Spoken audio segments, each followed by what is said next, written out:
This is what he looks like now. He's rotting on the inside. He's rotting on the outside. It is rotten at the White House with the biggest cover-up yet. You all saw Donald Trump's deranged post yesterday regarding the Epstein list, which he says didn't exist, but then he said actually Obama, Clinton, James Comey, and Democrats created the Epstein list and created the files, and it's a hoax and it's fake, so therefore he's not releasing it. Move on, there's nothing to see, and he's very happy with the way Attorney General Pam Bondi and his FBI Director Kash Patel have completely covered up the Epstein list and the Epstein files. Oh, his people are pissed. By the way, Epstein files, Epstein list are the most searched item on Google right now. You have the Trump supporters, his most loyal supporters. They're all burning their MAGA hats. Some are torching their MAGA hats. Some are burning their MAGA hats and giving the burnt MAGA hats the middle finger. This is happening en masse right now. Rasmussen, one of Donald Trump's top pollsters, have said they've never seen anything like this before. They said anybody important in the MAGA movement right now is absolutely livid and pissed. And you have Elon Musk, who previously said Trump was on the Epstein list, and that's why Donald Trump was covering this all up. Well, he's sticking in the dagger and he is turning it. He goes, seriously? Trump said Epstein half a dozen times while telling everyone to stop talking about Epstein. Just release the files as promised. MAGA is up in flames tonight. And just think about how stupid he made his influencers look. All those right-wing MAGA influencers who back in February went to the White House. They held up those binders that said the Epstein files, phase 1, and Pam Bondi, Donald Trump's attorney general, did a media tour. And she's like, the Epstein files are on my desk. We are getting ready to release them. And you know, I've been like, there's no way they're releasing the Epstein files. Trump's going to be all over him. He's all over the files that have been released already. I mean, about 10% of all of the Epstein files are already out there based on the civil and criminal cases where judges have allowed some of the documents to get out there. Trump's in the deposition. Trump's on the call log. Trump's on the flight log, right? Trump is all over the stuff. Epstein used Mar-a-Lago to recruit the girls that he sex trafficked. Virginia Giuffre, who recently died by suicide, she was 17 years old, homeless, got a job at Mar-a-Lago. Ghislaine Maxwell, who trafficked for Epstein, would go to Mar-a-Lago, find the girls, find Giuffre, brought her to Epstein. Epstein trafficked her. That's what's going on. All right. So how is Donald Trump responding to the fact that his entire term right now is going down in flames? Well, he's got to run to state regime media, Fox, but the only host on state regime media who even wanted to be near him, do you know who it was? Lara Trump. No one else wanted anything to do with him last night. So Lara Trump does the interview with him, and she asks hardball questions. I'm just joking. She asks, some say you're the bodyguard of Western civilization. How would you respond? Here, play this clip. Especially this last couple of weeks has been pretty amazing. Some people have called you the bodyguard of Western civilization. Yeah. How do you feel about that title? Well, I understand what they mean. It was going bad. We were going bad. This is their plan. This is their way of trying to deal with the biggest scandal Trump's been hit with yet. Lara Trump then asks her father-in-law, how do you have the ability to make such a good cabinet? Here, watch this. Your cabinet is comprised of so many incredible people, and people that even a year ago, so many would never have imagined, like RFK Jr., who a year ago was running for president as a Democrat. Why do you think you have this ability? And I feel like it has really been to your benefit. Look at this incredible cabinet you've put together. They're all people who are working to make America great again. They've been incredible, actually. The cabinet's been incredible. And by the way, one of the funny things in this interview is Lara Trump looks like she's like a giant compared to Donald Trump where he's sitting. Let's take a look at that photo. Anyway, then Lara Trump says, how do you want to be remembered?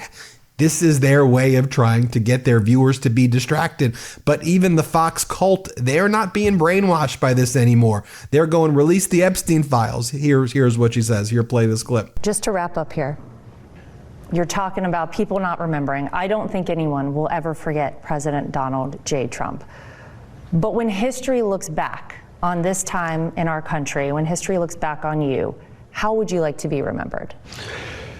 A good person, but a person that saved our country. I really believed our country was going down for the fall. By the way, yesterday, J.D. Vance vacationing in California. J.D. Vance has basically spent the entire summer vacationing in California. He was previously in San Diego. Now he is in Anaheim at Disneyland for a vacation. So while the Trump regime attacks California, sends ICE to try to destroy Los Angeles and Santa Barbara County and Riverside County and Tulare County, and Ventura County and Fresno County, J.D. Vance just, I'm in Disneyland with my family.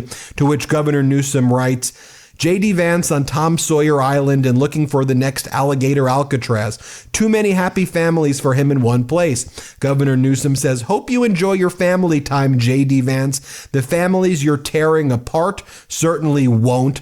And then Governor Newsom was thanked by Governor Greg Abbott of Texas because California provided canine teams to Texas to help locate bodies.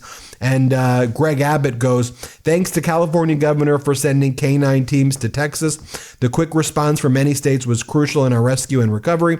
Governor Newsom goes, California is proud to help Texas in this moment of crisis.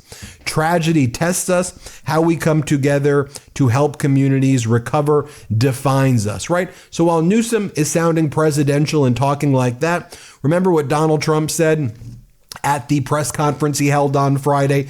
I'm not even going to show you the clip where he goes, it's evil for you to ask why the response was so slow. It's evil for you to ask why the federal government shut down its call center and fired all of the people on July 5th who would answer the emergency calls. Remember what Trump said? It would be evil for you to ask why it was that it took 72 hours for Kristi Noem to activate the urban search and rescue teams. It would be evil for you to ask. The losers are the only persons who try to blame people. That's actually what Governor Abbott and MAGA Republican Congress member Chip Roy said. And yep, we're learning that on July 7th, 85% of calls to FEMA went unanswered because they fired all of the workers, basically. Oh, yeah, and by the way, from the National Weather Service, 6 critical vacancies there as well, including the lead meteorologist coordinator, got pushed out by DOGE. But what else would you expect from this regime? But here's what Donald Trump said about the water was so high you could like surf it. What the hell is he talking about? Here, play this clip. There's one story that one person said it had to be 60 feet at one moment. This is like a giant wave in the Pacific Ocean that the best surfers in the world would be afraid to surf. You could surf it? That's the way you're dealing with families right here? What in the world are you talking about? Okay, show you some other data points here as well. As I've said before, the tourism boycott taking place right now against the United States, I told you, is going to have a crippling effect on the American economy. It's already devastating many states like Nevada. As Jake Bro goes, it only took Trump 7 months, but he has destroyed the Las Vegas economy. International tourism is dead because everyone in the world now hates America. Because of Trump's tariffs and tax increases, middle-class Americans can no longer afford a Vegas vacation anymore. Also, Canadians and people from across the world would go to Vegas. Everything here is rapidly getting worse with layoffs. The city is about to crater hard over the next year. Nevada unemployment is the highest in the country right now at 5.5% of labor force out of work, basically a massive recession in Nevada right now. We predicted it. I mean, tourism from Canada alone is down around 40%. And a lot of Canadians right now would be going to Vegas and other places. By the way, that's going to affect a lot of other places as well. Speaking of Canada, Melanie Joly, the former foreign minister, she's now their economic minister, an industrial economic minister. Here's Melanie Joly at an important meeting yesterday or 2 days ago with her counterpart in the European Union. And she goes, we're turning to Europe as America is getting weaker. Here, play this clip. What I wanted to emphasize today is, as minister in charge of industries and of the economy, is we are not alone in this world. We need to be closer to our allies.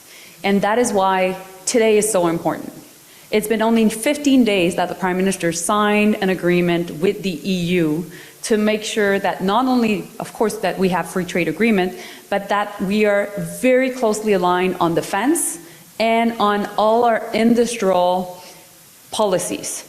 And that's why Stefan and I today are together, because we're in solution mode and we're trying to make sure that ultimately, while the US is becoming weaker, we will become stronger, and we will diversify and turn ourselves towards Europe. All right, while we're here together, I'll give you some more data points.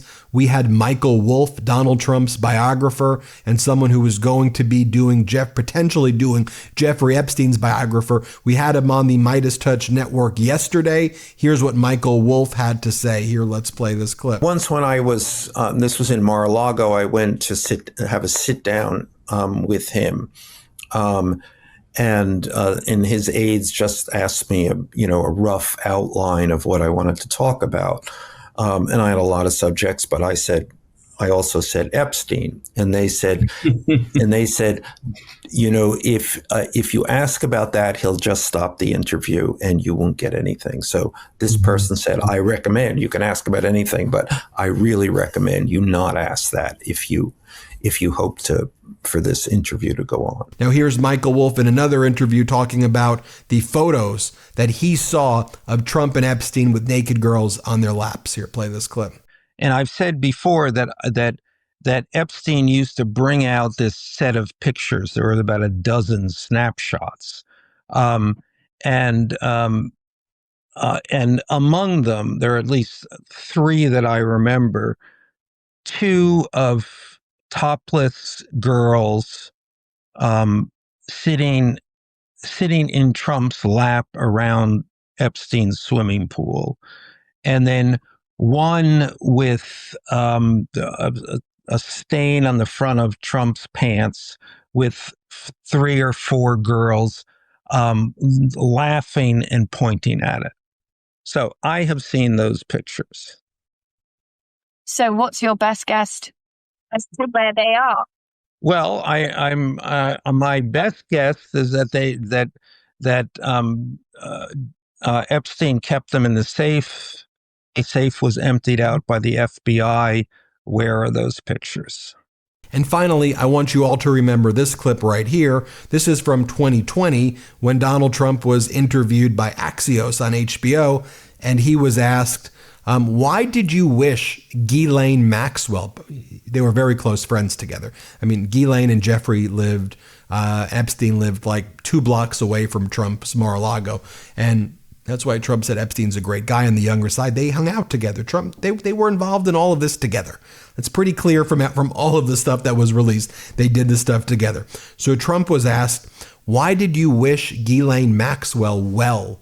Why did you say you hope she's doing well in her sex trafficking trial? She's a sex trafficker. So why would you say nice things about her? Here's how Trump responded to that in 2020. Let's play it. Mr. President, the other day a reporter asked you about Ghislaine Maxwell. You said, quote, I just wish her well, frankly. I've met her numerous times over the years, especially since I lived in Palm Beach, but I wish her well, whatever it is. Mr. President, Ghislaine Maxwell has been arrested on allegations of child sex trafficking. Why would you wish such a person well? First of all, I don't know that, but I do know that she has. She's been arrested for that. You know that. Her friend or boyfriend, Epstein, was either killed or committed suicide in jail. She's now in jail. Yeah, I wish her well. I'd wish you well. I'd wish a lot of people well. Good luck. Let them prove somebody was guilty. I mean, do you know that? Oh, so you're saying you hope she doesn't die in jail? Is that what you mean by wish her well? Her boyfriend died in jail, and people are still trying to figure out, how did it happen? Was it suicide? Was he killed? And I do wish her well. I'm not looking for anything bad for her. I'm not looking bad for anybody. And they took that and she's a child sex, alleged child sex trafficking. Big deal. But all it is her boyfriend died. He died in jail. Was he killed? Was it suicide? I do. I wish her well. I should also note as well right now that Congressmember Ro Khanna posted the following. Why are the Epstein files still hidden? Who are the rich and powerful being protected? On Tuesday, I'm introducing an amendment to force a vote demanding the full Epstein files be released to the public. The Speaker must call a vote and put every Congress member on record. Senator Brian Schatz says this is very likely exactly what it looks like. It is. We hit subscribe. Let's get to 6 million subscribers, folks. A sickly, rotting Trump, rotting on the inside, rotting on the outside, rotten, rotten, rotten to the core. New Meidas merch drop. Check out the latest pro-democracy sticker packs, t-shirts, hats, sweatshirts, and more. All at store.MeidasTouch.com.